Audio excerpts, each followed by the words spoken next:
Welcome to Good Life. I'm Dean Wilson. So glad you're with us from wherever you're joining us. Some of you in Santa Barbara on TVSB, some of you all over the world on goodlifetelevision.org. We're welcome wherever you are. You can always find us on the social media platforms, and at goodlifetelevision.org, you can watch the full form interviews as well as a lot of the great, powerful clips that we put there. So check it out and check out the social media platforms as well. I'm really excited about my guest today. He runs something called Lights Up Productions, and his name is Brent Grosvenor. Brent, welcome. Thank you. Good to be with you. Brent's gracious enough to join us here. He's kind of on a vacation. He's based out of Sioux Falls, South Dakota now. And Brent, first of all, just before we get to Lights Up, tell us a little bit about kind of where you were born and raised and kind of your background. Sure. I was actually born in Idaho. I grew up in Idaho on the Nez Perce Indian Reservation because my parents, who are from California and Arizona, they were pastors. So they went to Lapwai, Idaho to pastor a church. And so I grew up there, even though my parents went through a divorce when I was 5. My mother remarried in Nez Perce, and I grew up just doing music with his band and just kind of living, typical life there and on a res. And so I fell in love with theater when I was in the middle of high school. I got involved in a regional theater in Lewiston, Idaho, and the director there was on Broadway and was a really good trainer, director, and coach. And I started spending 6 days a week in the theater, training there, getting ready to go into to New York City and audition for Juilliard and try to make it as an actor, as a performer in New York City. And I gave my life to Christ. I found the Lord, officially surrendered my heart to the Lord when I was 19 years old, a senior in high school. And at that point, I flipped the switch. I decided I wasn't going to pursue theater anytime soon. And I went on to Bible school to study theology and actually plan on going into full-time ministry. So that's my first 20 years of life in a nutshell. And then I went into, church staff ministry, pastoral worship, evangelism, working in a couple different churches. I was a youth pastor in New Jersey. And finally in 1997, we founded Lights Up Productions. My wife and I, we decided to go back to my theater roots, write an original musical and start touring with it. And now fast forward 24 years later, here we are. There's a lot to fill in there, but I'm giving you a synopsis. Yeah, no, let's talk about that first one. So from My Rags to His Riches, is that the one? That was the first one. Tell us about that. Well, the only way to get started is to write one-man musicals. But my one-man shows are not what you might be thinking. We got lights. We built a big set, backdrops, really pretty, elaborate, like 9 or 10 costume changes, and nonstop, drama theater. I would take that thing. We took that thing to churches, any place we could, special camps, special events, and performed it in 38 states, 397 times. Wow. And then I, quickly decided, I need to write something new. I wrote a show called Sunday in Manhattan about the life of Billy Sunday, the National League ball player turned revivalist, early 1800s he died in 1935. So I did a show on revivals and on his life, did that 223 times, I believe. And then after that, we moved to the East Coast officially, back to Connecticut. My wife is from Iowa, about 30 miles from Sioux Falls, South Dakota. So you're starting to see this connection. I see. Yeah. Got it. And so we were out on the East Coast and partnered with a large congregation out there that built an auditorium, a $7 million state-of-the-art theater that seated 900 people. And so I started writing musicals for large casts of people, from Sunday in Manhattan to The Richest Man in the Valley was a Christmas musical. And then I was writing this musical set in Las Vegas about the prodigal son set in Vegas. And they asked asked me to put that on hold and said, we will pay you to write, but we need you to write us a new Passion musical. And so in Connecticut, I wrote this musical called The Passion of the King. And we ran that for 10 seasons in Connecticut. 4,000 people a year come to it. We would sell out every single year. And then I wrote a new one called The Passion and the Cross. And so all these other musicals kept springing up. In 2015, 16, and 17, I wrote 4 musicals in 4 consecutive years, pretty much in that 3 to 4 year period, and a variety of things. So even though most of our shows are for large casts of people now, we have a couple of 2-man shows that I've done, one with my daughter about the life of the Apostle Paul. We've toured around the US, around Europe, much of Eastern Europe, especially Poland. And so really a variety of stuff. I'm kind of all over the map for you right now, but trying to give people a bigger picture of what we do. Yeah. And so, you know, we our Easter shows, our Passion productions involve about 130 people in those, about 50 kids and 60, 70 adults. So yeah, they're a big deal. We did that Passion show 10 years. We did Christmas shows, you know, and then I have these shows that are written more geared to agnostics and skeptics, such as Lost in Vegas or Mystery, which is one of my newest shows. I've been lost. And yeah, that Mystery deals with I play an atheist in that show, and it really helps people deal with suffering and pain and why evil happens, why evil exists, and answers a lot of tough questions for atheists, especially.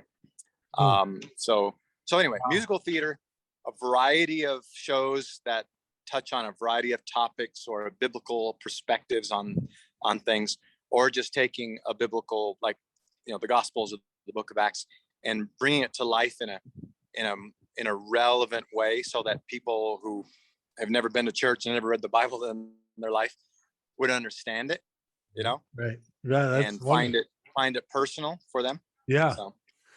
I was reading this about on one of your sites here, and I just want to read this. There is a real hunger and desire in the hearts and minds of people everywhere for spiritual things, to know truth and find the answers to life's toughest questions and the meaning of life.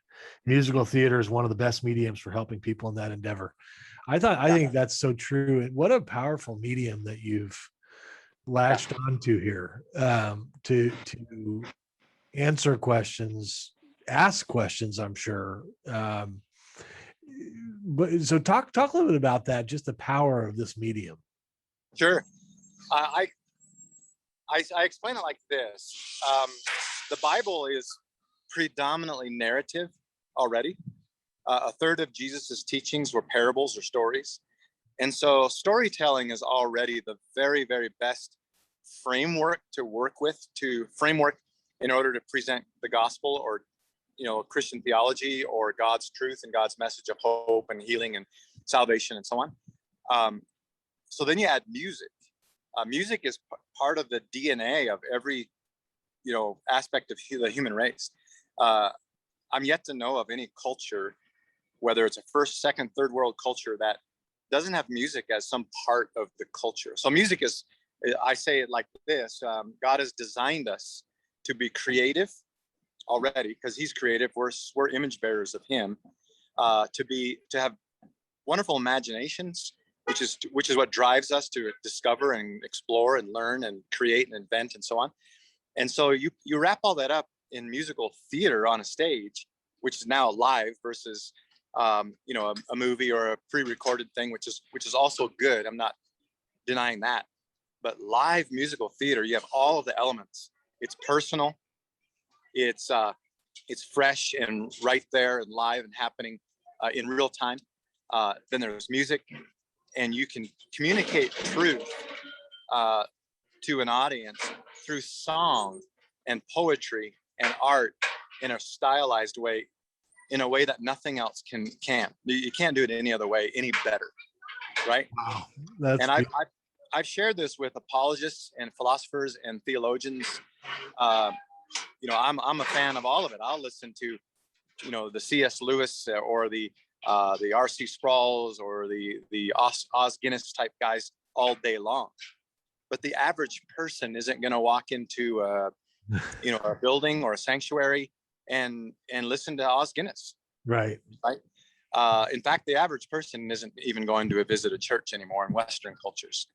So we've got to find a way to get people in seats that is a neutral setting, which a theater is. That's like marketplace evangelism 101. I love all forms of marketplace ministry. But when you go to the theater, which the arts community is by and large, in the entertainment industry, is the backyard of everything that is anti-Christian, right? And that sounds really harsh, but by and large, the entertainment business is opposed to the Christian faith and is hostile to Christianity. That's not really a secret, and you can find exceptions to that, of course. So we're in theaters now. The reason we moved to Sioux Falls was we wanted a neutral setting. We wanted to be at a theater where people from any walk of life can walk in there and sit and hear with these stories and hear the message of hope, the message of Christ and what it means to have purpose and destiny in Christ, identity in Christ. It's a perfect environment for that. Really is. Wow. So, and I want to add this too, and I feel very strongly about this. Outside of the church, the arts is the most funded and the most easily funded arena that there is. The sciences get piles of money given to them. Sports has lots of money by the millions, hundreds of millions. But the arts is a very different thing because people give 30, 40, 50 million dollars to something that's artistic, knowing they may not ever get that money back. Right. In fact, they rarely do get it back. I know Broadway is lucrative. There's $10 billion a year comes in through Broadway theaters alone. But an Avengers movie, they spent $400 million on Avengers Endgame. They knew they'd make money. Wow. That's not the best example, but Game of Thrones, which I haven't watched, but it's $1 billion were spent making Game of Thrones altogether. 1 billion with a B. Wow. And so the money goes out there. And so inside the church, the arts, I believe strongly, is the least funded arena that there is. We do all these other good things, which we should do first, I say. We give to the poor. We build rehab programs. We have all kinds of, great ministries and money given to people who are in great need. Missions. We should. I'm all about missions. We spend 10% of the year overseas. But we give hundreds and hundreds of $millions to missions. What do we do in the arena of the arts while our culture is becoming less and less Christian? While you take Europe, where the Christianity first flourished, Europe is now the least Christian continent in the world. Less than Asia, less than South America, less than Africa. Europe is the least Christian continent. Western Europe is under 1% of the population would say that they are born again Christians. And yet the arts is so effective. I found this in Europe, that it is the very, very best way to help people reason. So one of our slogans is engaging creativity and reason. And one of the few people in the last 100 years who really understood this is C.S. Lewis. He wrote Apologetics, Mere Christianity, and other types of books, The Problem with Pain, and really created good philosophical, biblical arguments. And then he wrote super creative stories. Right. Narnia is an allegory, and everyone knows what Narnia is about. There's no question. So C.S. Lewis understood this, And so in book form and in the written form, which we still need today, it flourished in the 1930s, 40s, 50s, up until, the 60s, until he died. And here today, we're the year 2021, and we can barely get by to do what we do. I'm not complaining about me. We do what we do, but we could do so much more if investors and others would rally around what we do. Right. That same for movies. The Chosen, which I'm a big fan of. Dallas Jenkins is to live action television. I am to musical theater what Dallas Jenkins is to live action television. I feel that way. I want musical theater to be not corny, not cheesy, not churchy. I want it to be really relevant, really good, really professional, really creative, and also super thought-provoking. And I also want the gospel to be clear in everything that we do. Even if it's something like my show Mystery or Lost in Vegas that people should see 2 or 3 or 4 times. It's designed that way, right? So that's a lot of, I'm giving you a lot, but I'm very passionate about this. And so there needs to be more writers and good directors and good material in the world of the arts, because we live in a postmodern era, post-Christian America. And especially after this last 2.5 years that we've gone through, I know just from my circles, people have walked away, either intentionally or just wandered over the last 1.5 years from their faith. And there's a lot to be discussed on that, or around that subject. How do we get them back into a place of walking with the Lord and being discipled? Many of them aren't going to walk back into a church. Right. So we want to do our part in challenging and seeing people come to a place of brokenness, even at a show, right? Where they're like, oh my, there is a purpose for my life. There is a designer, there is a creator. I need to get right with the Lord and start walking with him again. And so I think it's key to reaching Western cultures. That's not only that, when we go to Poland, which is 98% Roman Catholic, 20%, there's like 20,000 evangelicals living in the country of Poland, of 39 million people, same amount of people as you have there in California. But we rent theaters in Poland, and we'll fill them. We'll have beautiful crowds, of whether it's hundreds or whether it's 400 or 500 people in a building. And most of them are Roman Catholic, and they'll weep through our shows, and they'll come to talk to me through a translator afterwards. We use subtitles, by the way. And they're like, they'll tell me that God has deeply touched their life, and that's just cracking the ice, right. cracking everything open in their hearts. And so, wow. So theater is effective even in a super religious culture such as Poland. Wow. So, wow. And did churches support you? Very few churches. We haven't been I'm not very good at raising the kind of money we need to raise. I hate asking for funds. We've been able to manage and get by and do what we do and produce shows, and a few here and there will support us, some strictly for what we do overseas. But now that we're neutral, there's 2 reasons why it's hard to raise money. Number one is people don't understand the value of the arts and what we do. And I've got hours of video footage and testimonies. I film everything. So that's when people hear our testimonies of people who've been in our shows, just the people who have been in the shows, their lives are transformed in a 2-month period of time. There's a lot to be said about that. But the arts is like still a hard sell. Number 2 is we're not overseas. And so missionaries find it much easier. I'm not saying it's always easy, but they say, we're overseas and we need monthly support and all this. And I tell people, well, we're mostly in America. And it's just hard to convince people that we have tremendous needs. And what we do is very expensive. Sometimes some outreaches are very expensive, that. And yet all the funding that comes to our ministry goes right into our productions and our ministry, because we don't take a salary from the ministry itself. We've always managed to support myself and my wife and I and our kids who are now in their 20s. we find our support outside of support to the ministry, giving to the ministry. So, but now in Sioux Falls, we are staying neutral in a neutral building.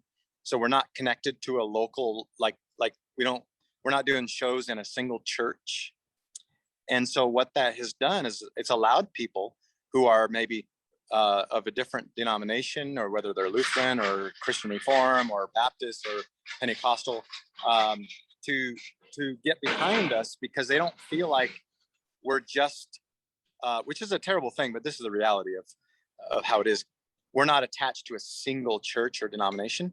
Mm-hmm. And so now people are much more open to like, yes, we will get behind you.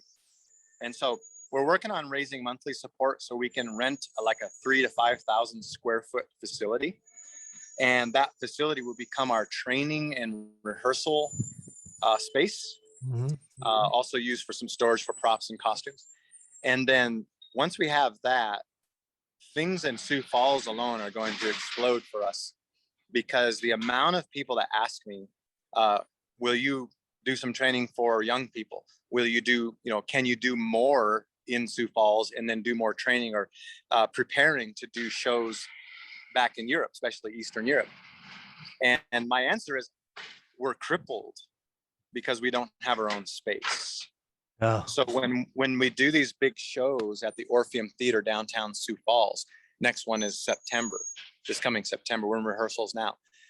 And then we can't do anything yet this Christmas, but we will eventually. And then we have Easter again, the Passion in Sioux Falls. We have to scramble for rehearsal space. So we will use the church, we'll use an empty building. We have to rent from the theater itself, and they charge us a lot of money for the rehearsal space. So we're in a growing, when we moved to Sioux Falls, I've always put it like this. We're moving to a city of 200,000 people, which wasn't our first choice, but God, I won't tell you the whole story, but God sort of worked it all out to where Sioux Falls was undeniable. And it is close to her family, my wife's family, Tami. So she grew up on a farm in Northwest Iowa.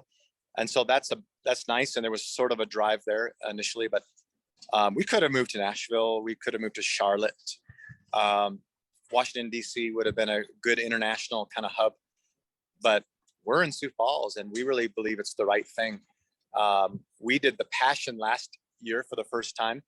We were supposed to do another show in Connecticut, and we did the Passion. And I wasn't sure what the turnout would be the first year, but we had 4,200 people at the Passion over 7 nights. Wow. And the theater seats 680. We sold it out 5 times and just about sold it out the other 2. We set 50-year-old records in Sioux Falls at this theater.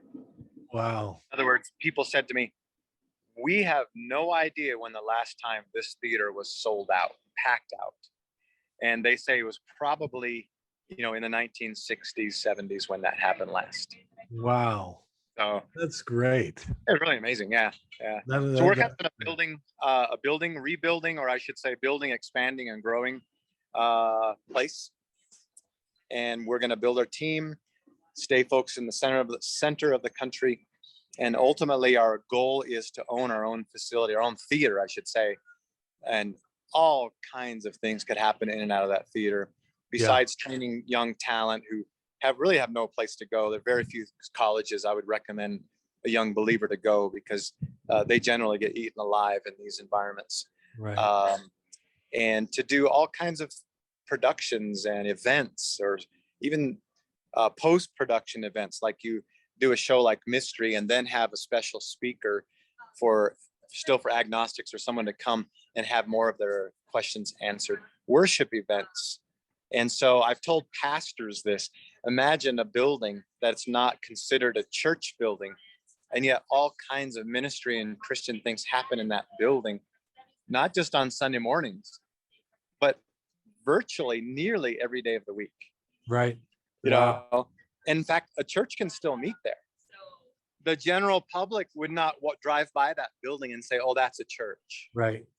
I don't think it's necessary. Right. Especially in the 21st century. And that's my dream. I've shared that vision with a lot of people. I've shared it with pastors, and they're like, man, yeah, we need to do this and start thinking this way. Don't change the message. Don't water down the gospel. Don't do anything different except change some of our methods and our messaging in terms of, the way we market things, so to speak. Right. And I've shared with investors, and they're like, I really love this. I'm just not ready to, give 2 million to help build a facility or whatever. They're not saying no, but for the first time in 24 years since we were founded, we're in a position to really have these conversations with people. And in the meantime, we'll just keep doing what we've always done. We have nothing to lose. We'll just do the same things, and hopefully we will do a lot more in my lifetime. So, well, we wish you well. We're almost out of time, but I love the name, by the way. Thank you. Lights Up. I was reading, just thinking about light. Without light, we're kind of out of business. Right. Exactly right. Jesus said, "I'm the light of the world." Yeah. And then he said, "Let your light shine before men, that they may see your good works and glorify your Father in heaven." Right. Without light and without salt, there's no hope. Right. I only eat my steak with salt. Yeah, that's right. Salt brings out the flavor, as I say, as a foodie kind of person, brings out the flavor. And man, Christians should bring out the best of everything and everybody on every subject. Yeah. I could go on another hour on that subject alone, but that's what I do. I tell stories and share, and and do it through music and song, and hopefully we can change as many hearts and lives, change even just the trajectory of as many people as possible. Yeah. Because sometimes that's all we have to do is change which direction they're pointing, and then they're on a way different course weeks later, months later, years later. So there's more to it than just, we had an event and we had, let's say, 150 people respond and give their life to Christ. That is far oversimplifying the power of the gospel. Yeah.